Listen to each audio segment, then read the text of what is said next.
To, may viewer natin na nag-comment. Sabi niya, dapat daw si Dole Secretary Laguesma ang sumahod ng minimum wage. Alam niyo ba kung sino ang numero uno na tumututol sa taas sahod ng mga manggagawa? Walang iba kundi ang Dole Secretary na si Benny Laguesma.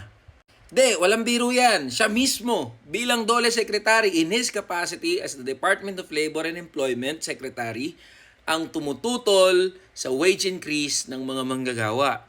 'Di ba, doon sa nakaraang video, pinaliwanag ko na may naka-file na panukalang batas na magtataas ng 100 to 150 pesos na arawang sahod sa mga manggagawa across the board. Ang problema, pagkapasa nito sa Senado, hindi na gumulong sa House of Representatives yung panukalang batas. So, ito yung dahilan kung bakit hindi yan naipapasa. Kasi hindi nga gumugulong, nakatenga lang.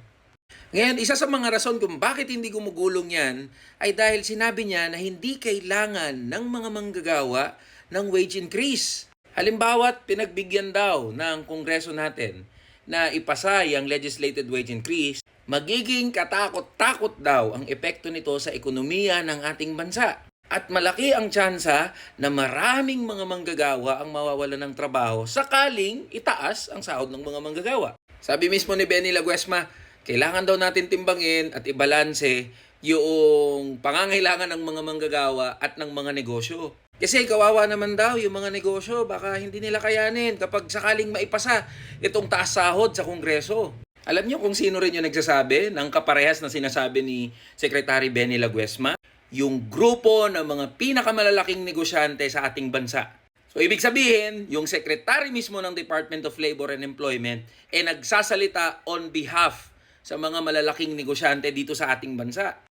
Para saan pa tinawag ka ng Department of Labor and Employment Secretary? Kung yung papanigan mo, mga malalaking negosyante. Kung ikaw mismo na Secretary of Labor and Employment ay ayaw sa ikagiginhawa ng mga manggagawa. Ano pat tinawag ka na gobyerno o public servant? Kung ikaw mismo, hindi mo magawan ng paraan na itaas yung kalidad ng buhay ng mga manggagawa. Kaya wag na po tayo magtaka kung sakaling hindi talaga papasa itong legislated wage increase across the board. Kasi yung mismong Secretary of Labor and Employment natin, sinukuan tayo ng mga manggagawa. Mas okay nga sana kung ganun lang Pero napaka-inutil sa totoo lang nitong Department of Labor and Employment ng mga Regional Wage Board.